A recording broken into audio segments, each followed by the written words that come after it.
আমি আশ্রয় লইব বিষয় ত্যাজিব মধুর বৃন্দাবনে কবে বাজাব আমি তোমার চরণে শরণ লইব মধুর বৃন্দাবনে কবে বাজাব আমি সব ছেড়ে তোমার চরণে যাইব মধুর বৃন্দাবনে কবে বাজাব আমার সংসার বন্ধ মোচন হইবে মধুর বৃন্দাবনে কবে বাজাব আমি তোমার চরণে শরণ লইব মধুর বৃন্দাবনে কবে বাজাব আমার মরণের ভয় রবে না গো মধুর বৃন্দাবনে কবে বাজাব আমার ভবের জ্বালা দূরে যাইবে মধুর বৃন্দাবনে কবে বাজাব আমি তোমার চরণে শরণ লইব মধুর বৃন্দাবনে কবে বাজাব আমি আশ্রয় লইব বিষয় ত্যাজিব বৃন্দাবনে কবে বাজাব আমি প্রেমানন্দে হরি কহিব বৃন্দাবনে কবে যাব প্রেমানন্দে হরি গাই বৃন্দাবনে কবে যাব মধুর বৃন্দাবনে কবে বাজাব ওই না কবে হব হে রাম ওই না মধুর বৃন্দাবন ওই না কবে হব হে রাম মধুর বৃন্দাবন।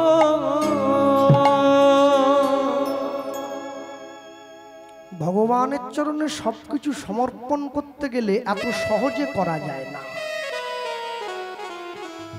ভক্তি যখন ভোজনে প্রবেশ করে ভোজন তখন প্রসাদ হয়ে যায়। ভক্তি যখন জলে প্রবেশ করে জল তখন চরণামৃত হয়ে যায়। ভক্তি যখন ঘরে প্রবেশ করে ঘর তখন মন্দির হয়ে যায়।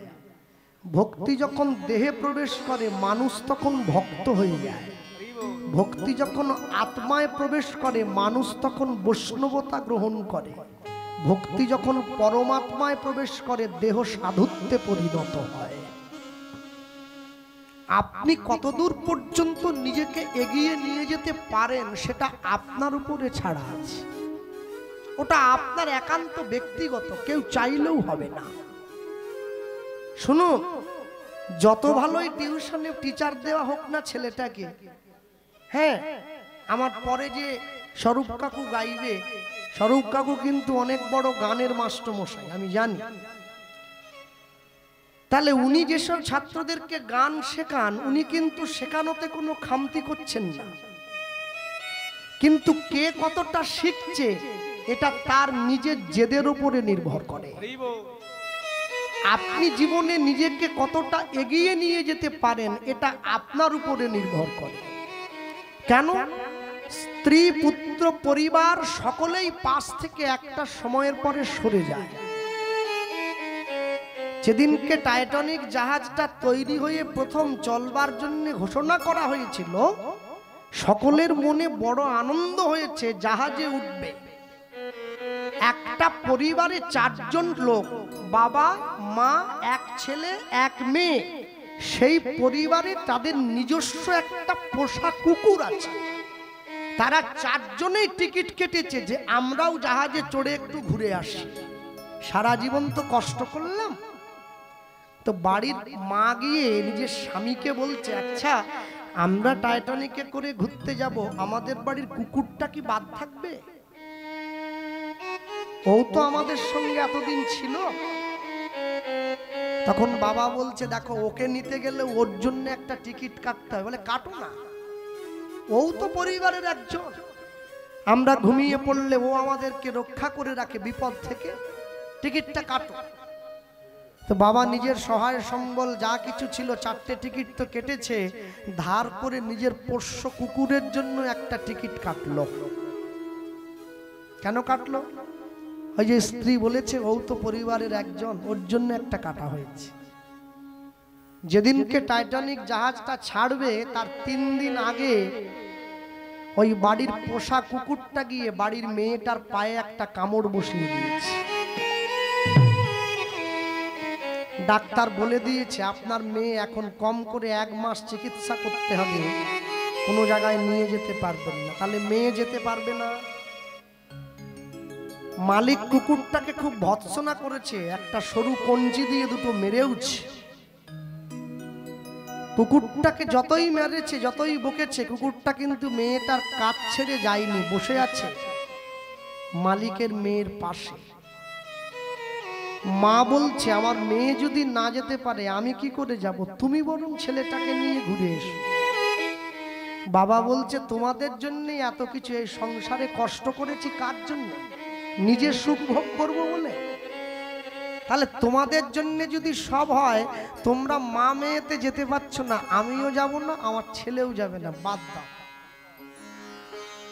তাহলে 4টে টিকিটই ক্যান্সেল হয়েছে। তখনকার দিনে তো এই নিয়ম ছিল না, টিকিট বাতিল হলে পয়সা ফেরত হবে। তাহলে 4 জন যদি না যায় কুকুরটাও যেতে পারলো না।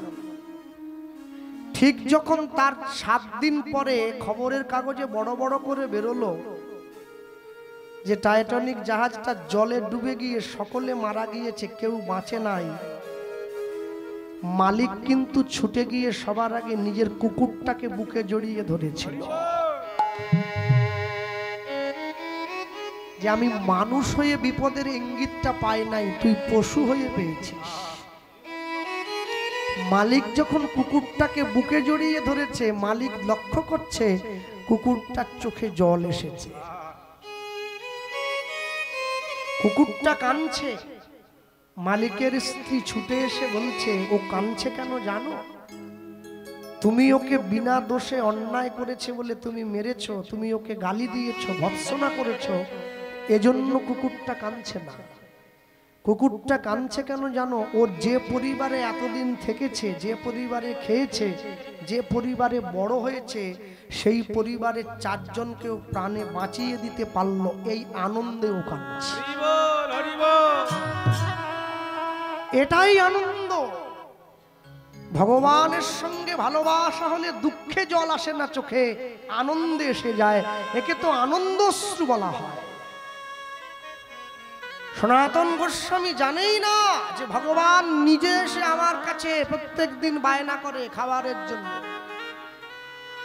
ভগবান রোজ গিয়ে সনাতন গোস্বামীর কাছে চায়, ও সনাতন একটা রুটি দাও না, আমার বড় খিদে পেয়েছে।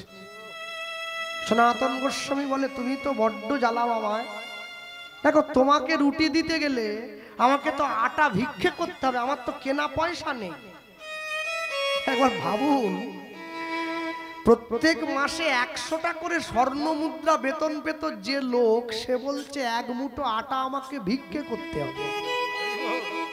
আজ থেকে 500 বছর আগের কথা বলছি।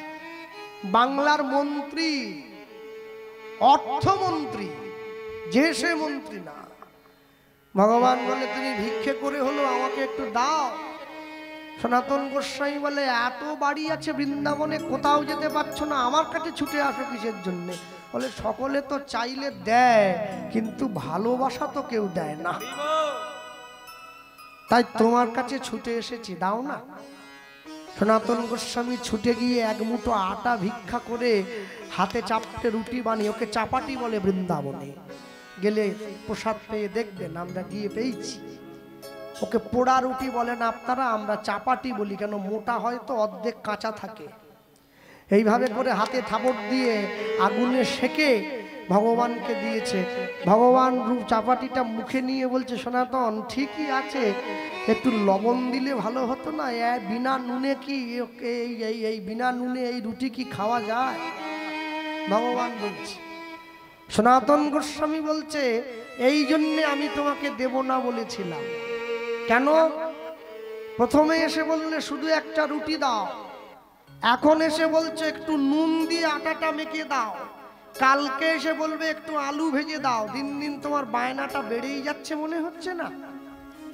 তোমার পিছনে যদি নিজের জীবনের সবটা সময় আমি নষ্ট করে দেব, তাহলে আমি ভগবানের ভজন করব কখন? যার নাম গায়, যার ভজন করে, যাকে নিয়ে ভাবে, যাকে পাওয়ার জন্য এত উৎকণ্ঠা, তাকেই বলছে তোমাকে দেওয়ার মতো আমার সময় নেই। একে ভালোবাসা বলা। আপনি বাজারে পয়সা দিলেও ভালোবাসা পাওয়া যাবে না, মনে রাখবেন। পয়সা দিয়ে দেহ পাওয়া যায়, পয়সা দিয়ে মন পাওয়া যায় না। পয়সা দিয়ে অনেক দামি একটা ঘড়ি কিনে হাতে পরা যায়, সময় কোনোদিন কেনা যায় না। পয়সা দিয়ে অনেক বড় একটা বাড়ি তৈরি করা যায়, শান্তি কোনোদিন কিনতে পাওয়া যায় না। পয়সা দিয়ে অনেক দামি দামি বই কেনা যায়, বিদ্যা কোনোদিন কিনতে পাওয়া যায় না। পয়সা দিয়ে ভালো ভালো সোনার গহনা কিনে গায়ে পরা যায়, সৌন্দর্য কোনোদিন কিনতে পাওয়া যায় না। পয়সা দিয়ে ভালো ভালো পোশাক কিনে পরে ভালো মানুষ সাজার অভিনয় করা যায়, মনুষ্যত্ব কোনোদিন কিনতে পাওয়া যায় না। যার জন্য আমি বলেছিলাম, সন্দ্রে মানুষ ভাই, সবার উপরে মানুষ সত্য। একটা বেড়ালের পেট থেকে যে শিশুটা জন্ম হয়েছে, ওটা জন্মানোর পরে বেড়াল হয়েই জন্মায়, আলাদা করে হয় কি? বাঘের পেট থেকে যে বাচ্চাটা জন্ম হয়েছে, জন্মানোর পরেই বাঘ। কুকুরের পেট থেকে যে বাচ্চাটা জন্ম হয়েছে, জন্মানোর পরেই কুকুর। কিন্তু মানুষের পেট থেকে যে বাচ্চাটা জন্ম হয়েছে, জন্মানোর পরেই মানুষ নয়, মনুষ্যত্ব অর্জন করে তারপরে মানুষ।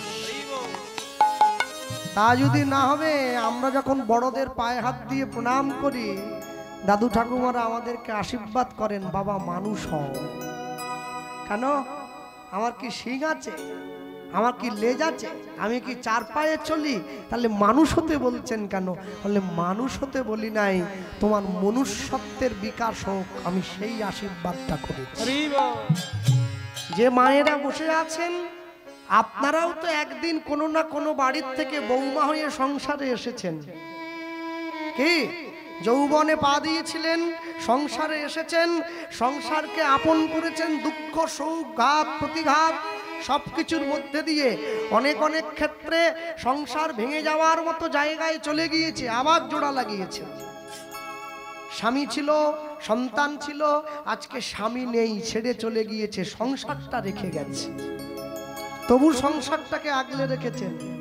ছেলে মেয়েরা আছে, তারা দুঃখ দেয়, কষ্ট দেয়, যন্ত্রণা দেয়, সব সুখ দুঃখ বুকে নিয়ে সংসারটাকে ভালোবেসেছেন। বলুন তো, যে দুঃখ আমার সংসারের জন্য করলেন, যে কষ্ট সংসার সুখ ভোগের জন্য করলেন, এই দুঃখের 100 ভাগের 1 ভাগ কি কৃষ্ণ ভজনের জন্য করেছেন? এই দুঃখের 1 ভাগও কি গৌর প্রেম পাওয়ার জন্য করেছেন? করেন নাই। যদি করতেন, আপনাকে মন্দিরে যেতে হতো না, যার জন্য মন্দিরে যাবেন সে এসে আপনার দরজায় দাঁড়াতো। হ্যাঁ, আমি বৃন্দাবনে গিয়েছিলাম 5-6 মাস আগে। বাঁকে বিহারীর মন্দিরের সামনে ভিখারিরা লাইন দিয়ে বসে থাকে না, একজন ভিক্ষুককে গিয়ে জিজ্ঞাসা করেছিলাম, দাদা প্রত্যেকদিন কত ভিক্ষা পান? বলে, দাদা মিথ্যে কথা বলবো না, কোনোদিন 200 হয়, কোনোদিন 500 হয়, কোনোদিন 1000ও হয়। এর থেকে বেশি? বলে না, এর থেকে বেশি হয় না, অনেক মানুষ আছে তো, 1000 টাকা মানে আমাদের কাছে দিনে অনেক। তোমাকে আমি 1000 টাকা দিচ্ছি, আর যেন তোমাকে এইখানে না দেখি, আজকের দিনের মতো বাড়ি চলে যাবে, কালকে আসবে। কারণ তুমি সবার কাছ থেকে যেটা পাও আমি একা দিলাম। আমি ওকে টাকাটা দিয়ে মন্দিরে গিয়ে মাকে নিয়ে পুজো দিয়ে বেরিয়ে মাকে বললাম দাঁড়াও। মা বলে আবার কি? বললাম যাকে টাকাটা দিয়েছিলাম ওকে খুঁজছি। মা বলে ও চলে গেছে তো, 1000 টাকা দিয়ে দিচ্ছিস, ওর একদিনের রোজগার হয়ে গেছে। 1000 না, 1 লাখ টাকা দিলে ও যাবে না, বসে থাকে। ও কোথায়? ও কোথা আছে? আছে, আর আমি জানি ও যাবে না, ও যাবে না। হ্যাঁ, ঠিক গিয়ে দেখছি মন্দিরের পিছন দিকে চুপচাপ ঘাপটি মেরে বসে আছে। 2-3টা সাকরেদকে লাগিয়ে রেখেছে, সেই রঙের ধুতি, গোলাপি রঙের ধুতি, হলুদ পাঞ্জাবি পরা যে লোকটা আমাকে টাকা দিল, ও চলে গেলেই আমায় ডাক দিবি, 200 তোকে দেবো, 800 আমার। হ্যালো, কি ব্যাপার, তুমি বসে আছো? তোমাকে যে বললাম চলে যেতে, বলে বাবু আপনি গেলে আরেকবার বসবো। আমি বললাম তাহলে তুমি কেন বললে 1000 টাকা হলে আমার হয়ে যায়? বলে বাবু একটা কথা বলুন তো, আমি না হলে 1000 টাকা 2000 টাকার ভিখারি, কিন্তু আপনি তো কোটি টাকার ভিখারি। এই এত বড় মুখ না, এত বড় কথা। আমি ভিখারি, আমি হরি নাম করি, কত টাকা আছে আমার জানিস তুই? তুই কিনে নিতে পারি পয়সা দিয়ে। বলে আমায় কিনতে পারেন, কিন্তু ভিক্ষা আপনিও করেন। আরে বাজে কথা বলিস না। আচ্ছা আমি কার কাছে ভিক্ষা চাইছি? লোকটা আমাকে বলছে তুমি চাইলে আমার কাছে। বললাম বাহ। তা ও তখন আমাকে বলছে আমি যদি আপনার কাছে চাই, আপনি ভেতরে কি করতে গিয়েছিলেন? ভেতরে যে কালো রকমের ছেলেটা দাঁড়িয়ে আছে, হাতে বাঁশি, মুখে হাসি, সিংহাসনের উপরে বসি, আপনি তার কাছে কি করতে গেছিলেন? তাকে দেখতে? বললাম না। কি বলেছেন? সত্যি কথা বলবো। বললাম কি বলবো? আমাকে গাড়ি দাও, বাড়ি দাও। এটা ভিক্ষা নয়, এটা ভিক্ষা নয়। বাড়ি 1000 টাকায় হয়, গাড়ি 5000 টাকায় হয়। আমি যদি 1000 টাকার ভিখারি হই, আপনি কোটি টাকার ভিখারি। চাইছে সবাই, চাইছে সবাই। जगत भिखारी फिरते हैं हम, कहे नानक मन ही मन से पूरा नहीं होगा तेरा काम। ছেলে বলে আমি আছি, বাবা বলে আমি আছি, মা বলে আমি আছি, কাকু বলে আমি আছি, কাকিমা বলে আমি আছি। স্বার্থ ফুরিয়ে গেলে কেউ থাকবে না, সবাই পাশ থেকে চলে যাবে, আপনি একা হয়ে পড়বেন জগতে। সবাই যখন আপনাকে ছেড়ে চলে যাবে, জীবনে এমন ভাবে ভগবানের চরণটা শরণ নেবেন, সেই সময় যেন আপনি ঈশ্বরের উপস্থিতিটা অনুভব করতে পারেন, কষ্ট যেন না হয়। জীবনে যেন কষ্ট না হয়, জীবনে যেন দুঃখ না পান, জীবনে যেন ব্যথা না পান। তাই বৈষ্ণব মহাজন লিখছেন, যদি নিতাই চাঁদের করুণা পেতেও ব্যর্থ হয়ে যায়, তাহলে কি করবো? যারা নিতাই চাঁদকে ভালোবাসে, আমি তাদের করুণা পাওয়ার চেষ্টা করব। কি করলে পাবো? ওই তাকিয়ে দেখুন, রূপ রঘুনাথ পদে হইবে আকুতি, রূপ রঘু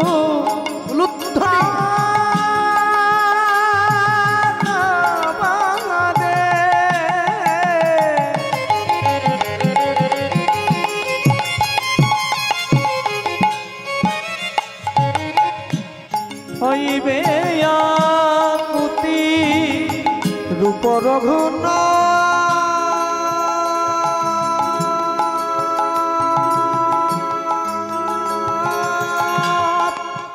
পাবে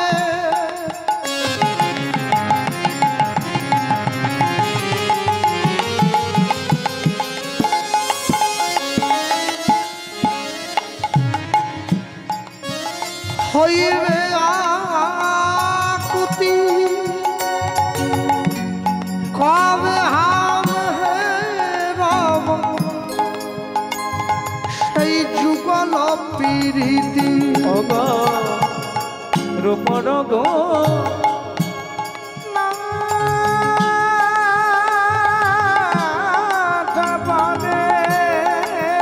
তাই গৌর হরিবল।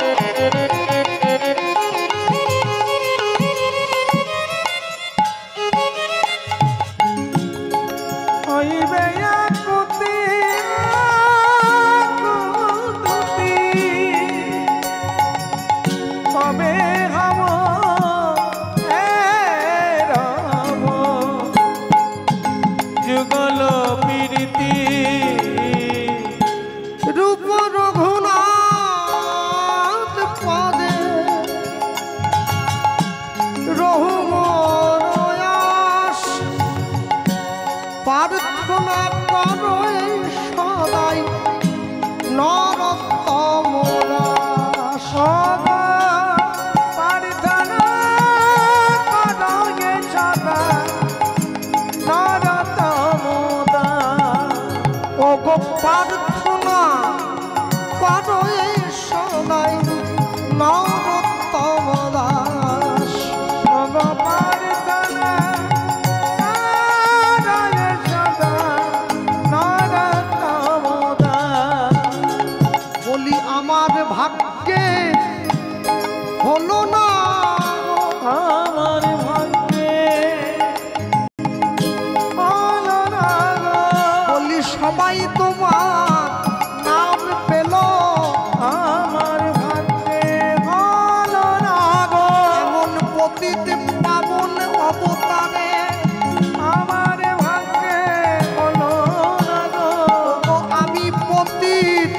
রইলাম পড়ে আমার ভাগ্যে হলো না গো তোমার নাম বুঝি নেওয়া হলো না।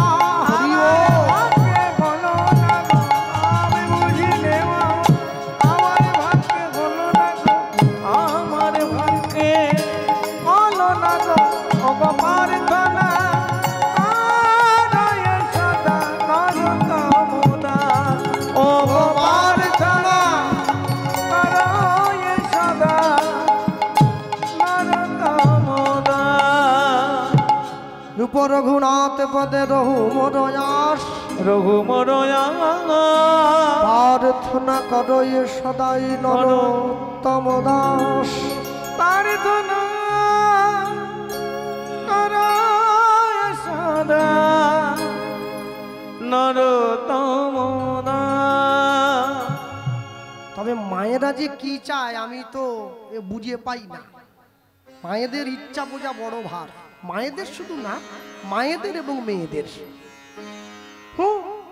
তোমরা শিবরাত্রির দিন শিবের মাথায় জল দাও, সরস্বতী পূজায় পুষ্পাঞ্জলি দাও, দুর্গা পূজায় অষ্টমীর দিন ব্রত করো, আবার যীশু খ্রিস্টের জন্মদিনে কেকও কিনে খাও। তোমরা কোনটা করতে ঠিক করে আমি বলো দেখি। মানে অর্ধেক বাঙালি অর্ধেক খ্রিস্টান হবে, না অর্ধেক বাঙালি অর্ধেক মুসলমান, কোনটা করে বলো? দু নম্বরই প্রার্থনা ভগবান শুনবে না। বর চাইবে শিবের মতো, প্রেমিক চাইবে কৃষ্ণের মতো, তা বললে হবে নাকি? যাদের বিয়ে হয়নি তারা শিবের মাথায় জল দিচ্ছে, মেনে নিলাম, একটা বিশ্বাস আছে শিবের মতো বর পাওয়া যায়, ঠিক আছে। যাদের হয়ে গেছে ওরা কেন দিচ্ছে? বর তো হয়ে গেছে, আবার দিচ্ছে কি? বলে না এমনি দিচ্ছে না, ওরা শিবকে গিয়ে রাগ জানাচ্ছে। বলে আমি তোমার কাছে চাইছিলাম কি, তুমি আমাকে দিলে কি? চাইছিলাম যে আমার স্বামী কোনো পোশাক পরবে না, তোমার মতো বাগচাল পরবে, আমার কাছাকাছি ঝামেলা থাকবে না। তুমি এমন একজনকে ঘাড়ে আমার তুলে দিলে প্রতি ঘন্টায় একটা করে পোশাক চেঞ্জ করছে, কাস্তে কাস্তে জীবন একবারে শেষ হয়ে গেল। হ্যাঁ, দু নম্বরই ডাক ঠাকুরের শোনে। বাঙালি হয়ে 25শে ডিসেম্বরে কেক কিনে খায়, কেন খাবে? কি জন্য খাবে? সব সময়ের জন্য মনে রাখবেন, অনেক সৌভাগ্য করে সনাতন ধর্মে জন্ম হয়েছে, অনেক সৌভাগ্য, একটু একটু ভাগ্য নয়, অনেক সৌভাগ্য।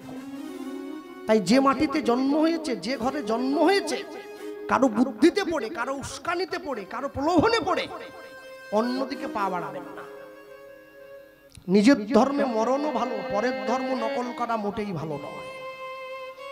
মরণ হোক শ্রবাণো সধর্ম বিগুণ পরধর্মাৎ সনুষ্ঠিতাৎ সধর্মে নিধনং শ্রেয় পরধর্ম ভয়াবহ। নিজের ধর্মে মরণ হোক, তবু অপরের ধর্ম নকল করা মোটেই ভালো নয়। বিবেকানন্দ বলেছিলেন না, সত্যের জন্য সবকিছুকে ত্যাগ করা যায়, কোনো কিছুর বিনিময়ে সত্যকে ত্যাগ করা যায় না। কেন ত্যাগ করবে?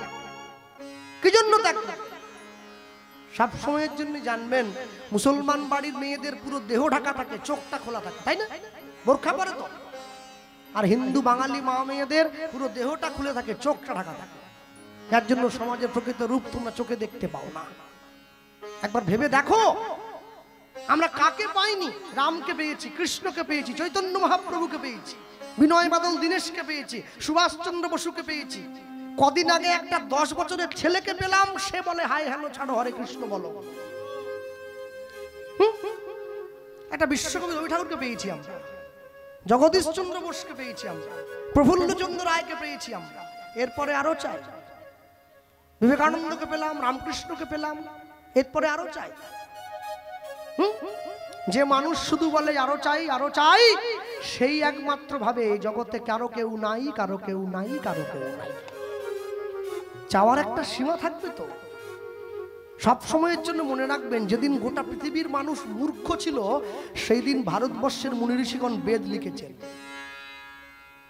যেদিন গোটা বিশ্বের মানুষ পোশাক পরতে জানতো না, ভারতবর্ষের মানুষ সবাইকে পোশাক পরা শিখিয়েছে। তারপরেও মানুষে অন্য ধর্মের প্রতি ঝোঁক দেয় কিসের জন্য? কি জন্য দেয়? পৃথিবীতে একটা মাত্র ধর্ম জন্ম হয়েছে, যা জন্মের পর থেকে মানুষের সাজে এসে মানুষের কাছে দাঁড়িয়েছে, সে ধর্মটার নাম হচ্ছে সনাতন ধর্ম। হ্যাঁ, আমাকে একজন জিজ্ঞাসা করেছিল, আচ্ছা বাবু বলি বলুন, বলছে স্কুলে গিয়ে জিজ্ঞাসা করবে এই পৃথিবীতে শ্রেষ্ঠ প্রেমের নিদর্শন কি। তা আমি আমার শিক্ষককে গিয়ে জিজ্ঞাসা করলাম, মাস্টারমশাই আমাকে কাছে ডেকে বললেন, শোনো, মানুষে যে যাই বলুক, যে যাই করুক, পৃথিবীর শ্রেষ্ঠ স্থাপত্য, পৃথিবীর শ্রেষ্ঠ প্রেমের নিদর্শন তাজমহল নয়, পৃথিবীর শ্রেষ্ঠ প্রেমের নিদর্শন হচ্ছে রাম সেতু। কেন? বনের জন্তুগুলো পর্যন্ত ভালোবাসায় উদ্বুদ্ধ হয়ে পাথর জলে ভাসিয়ে দিয়েছে, তাকেই তো প্রেম বলে, তাকে প্রেম বলে। শুধুমাত্র ভালোবাসার জন্য ভালোবাসা নয়, ভালোবাসার জন্য ভালোবাসা। রবি ঠাকুর বলছে, আমি শুধুমাত্র ভালোবাসার জন্য তোমায় বিয়ে করি নাই, ভালোবাসবো বলে বিয়ে করেছি। ভালোবাসা আছে না? ভালোবাসে শুধুই তাকে, ভালোবাসায় ভালোবাসা দিয়া বেঁধে যে রাখে। টোটোর আগের দিকে লেখা, অটোর আগের দিকে লেখা, টোটোওয়ালা অটোওয়ালা এর মানে জানে না, তাই লিখে রেখেছে। জানলে লিখতো না, জানলে লিখতো না। মনে রাখবেন, প্রেমে দুঃখ আছে, ভালোবাসায় দুঃখ নেই, শুধু আনন্দ আছে। কি? রাধা কৃষ্ণের ভালোবাসা নয়, রাধা কৃষ্ণের প্রেম, তাই দুঃখ আছে। হ্যাঁ, কিন্তু শিব পার্বতীর প্রেম নয়, শিব পার্বতীর ভালোবাসা, তাই আনন্দ আছে। আছে গভীর হয় গো যেখানে ভালোবাসা, মুখে তো সেখানে থাকে না কোনো ভাষা। গভীর হয় গো যেখানে ভালোবাসা, মুখে তো সেখানে থাকে না কোনো ভাষা। কেউ কি ভেবেছিল শ্যামকে ভালোবেসে রাধার ভালোবাসা কাহিনী হয়ে যাবে। হৃদয়ে লেখো নাম, সে নাম রয়ে যাবে। যদি কাগজে লেখো নাম, কাগজ ছিঁড়ে যাবে। পাথরে লেখো নাম, পাথর ক্ষয়ে যাবে। হৃদয়ে লেখো নাম, সে নাম রয়ে যাবে। যদি কাগজে লেখো নাম।